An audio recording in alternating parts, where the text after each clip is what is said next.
Tripathi Bharatiya Janata party के नेता प्रवक्ता हैं, योगी आदित्यनाथ भी कह चुके हैं। मेरे साथ शदाब चौहान है, उनका अभिनंदन है। मेरे साथ इस चर्चा में वारिस पठान जुड़ रहे हैं, मेरे साथ स्वामी दीपांकर है, प्रोफेसर संगीत रागी हैं, सुबुई खान है और मृत्युंजय तिवारी है। एक बड़ा पैनल मेरे साथ है इस पर चर्चा करने के लिए। लेकिन शुरुआत में शलभ मणि आपसे करता हूं, 40 सेकंड में आपसे मैं जानना चाहता हूं, हिंदू राष्ट्र की बात क्यों हो रही है? कांग्रेस और सपा आरोप लगा रही है कि बीजेपी का प्लैंक है, गेम है बीजेपी की। देखिए, हिंदू राष्ट्र की जो बात कर रहे हैं, मुझे लगता है कि उनको हिंदू शब्द के बारे में समझना चाहिए। हिंदू कोई धर्म नहीं है, पूरी की पूरी जीवन शैली है, जीवन पद्धति है। हिंदू वो है जो बहुसंख्यक होने के बावजूद तलवार के दम पर, हिंसा के दम पर ये नहीं कहता कि हमारा राष्ट्र हिंदू राष्ट्र ही होना चाहिए, सिर्फ हिंदू धर्म की यहाँ पर पूजा होना चाहिए। हिंदू वह है जो कभी ये नहीं कहता कि सिर्फ हमें भोजन मिलना चाहिए, बाकी जो धर्म के लोग हैं उन्हें ना भोजन मिलना चाहिए, ना सम्मान मिलना चाहिए और उनके लिए किसी काफिर जैसे शब्द का प्रयोग करना चाहिए।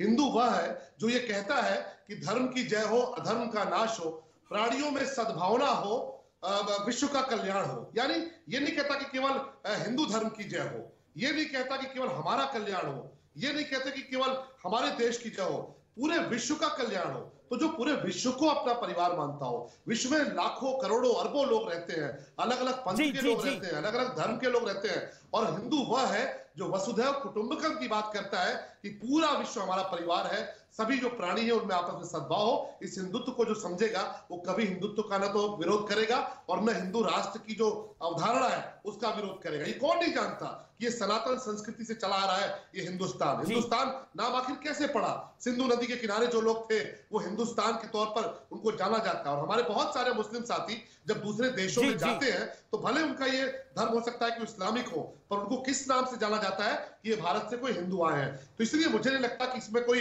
किसी को भ्रम में पड़ने की आवश्यकता है। जो सबको साथ लेकर चले वही हिंदू है, जो हमेशा प्रेम की बात करे, सद्भाव की बात करे, विश्व के कल्याण की बात करे। जैसे ही हिंदू राष्ट्र की हम बात करते हैं, सेकुलरिज्म फिर क्यों खतरे में पड़ जाता है? शदाब चौहान, आपसे मैं जानना चाहूंगा, क्योंकि जो धीरेन्द्र शास्त्री बात कर रहे हैं वो तो कह रहे हैं मैं बजरंगबली के आगे अर्जी लगा रहा हूं। आप भी भगवान राम को बहुत मानते हैं, बजरंगबली को भी मानते होंगे, अर्जी आप भी लगा दीजिए इस्लामिक राष्ट्र की, जो आपका मन करे। अर्जियां मंजूर होती है महाबली के दरबार में। देखिए, जो लोग इस्लामिक राष्ट्र, हिंदू राष्ट्र या किसी भी धर्म की राष्ट्र की बात करते हैं वो स्वतंत्रता सेनानियों का अपमान करते हैं। बहुत शानदार। वो महान स्वतंत्रता सेनानियों के बलिदान और त्याग और संघर्ष पर सवालिया निशान उठाते हैं। और अभी भाई ने बहुत बेहतरीन प्रयास किया हिंदू की, सुन लीजिए, हिंदू की डेफिनेशन देने का। तो सरकार आपकी है, केंद्र में भी प्रदेश में भी एक नोटिफिकेशन जारी कर दे कि किसी के आधार कार्ड या जहां रिलीजन मेंशन करना होगा वहां कोई हिंदू मेंशन नहीं करेगा। तीसरी बात यह है कि अगर कोई भी व्यक्ति, चाहे कोई बागेश्वर वाले हों या कोई और हो, हम सभी को कंडम करते हैं और चुनौती देते हैं कि हमें पूरा विश्वास है कि भारत संविधान पर चलेगा, किसी के फरमान पर नहीं चलेगा। इसीलिए हम कहते हैं मानव मानव में भेद ना हो और अहकाम इलाही निजाम मुस्तफा का राज हो। किसी तो फिर निजाम मुस्तफा का राज की आप बात करते हैं और आप कहते हैं कि जो ये बात करता है वो स्वतंत्रता सेनानियों का अपमान करता है। आप निजाम मुस्तफा की बात करते हैं, आप निजाम मुस्तफा की बात करते हैं, लेकिन यहां पर हिंदू राष्ट्र की अगर अर्जी लगाई जाती है तो वो गुनाह हो जाता है। ये एक पॉइंट आया। ठीक है, स्वामी दीपांकर 30 सेकंड में इस बात का जवाब। दीजिए, हिंदी में बता दे रहा हूं। नहीं, हिंदी में बोला आपने, अंग्रेजी में थोड़ी बोला, फारसी में थोड़ी बोला, अरबी में थोड़ी बोला, हिंदी में बोला। अभी शांत रहिए। अभी देखिए, मीठा मीठा गप गप एक्सप्लेन कर दिया आपके लिए, कड़वा कड़वा थू।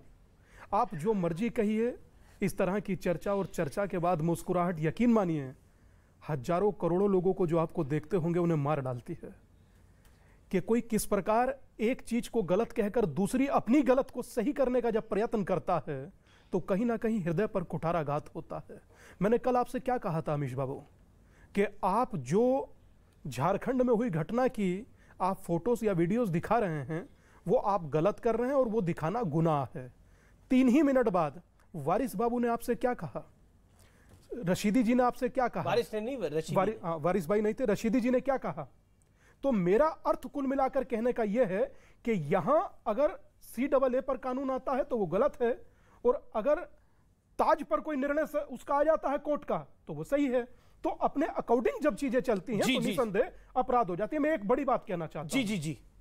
आप जानते हैं ये समूची नोटंकी क्यों चलती है? इसीलिए मात्र चलती है क्योंकि सबको पता है यह जातियों में बटा हुआ देश है, जातियों में बटा हुआ हिंदू है, इसलिए इस प्रकार की घटनाएं होती हैं। आप बताइए ना कि आप वारिस भाई से पूछिए कौन है, वारिस भाई तुरंत कहेंगे मुस्लिम, बोले धर्म क्या, बोले इस्लाम। और जब आप हिंदू से पूछते हैं तो जाति बताने लगता है। उस दिन भाई आज शादाब बाबू ने राम की भी बता दी। मैं खुद नहीं समझ पाया कि राम की बात कहकर अब खुद से मुस्कुराने लगे और खुद से कहने लगे कि मैं कैसे कह दूं। जी जिस दिन भारत में, लेकिन धीरेन्द्र शास्त्री ने मेरे एक सवाल का जवाब, मेरा एक सवाल मुझे करने दीजिए। मेरा एक सवाल जरूरी है, क्या धीरेन्द्र शास्त्री ने गलत बोला है, संविधान के विरुद्ध बोला है? मुझे इतना बताइए कि मैं हिंदू हूं जी, इतना इसमें भी कोई शक है आपको? नहीं बिल्कुल हो, कौन मना कर? मैं अपना राष्ट्र हिंदुस्तान को ना कहूं, तुर्की को कहूं? क्या मजाक करते? ओके वारिस पठान पॉइंट है, जवाब इस बात का।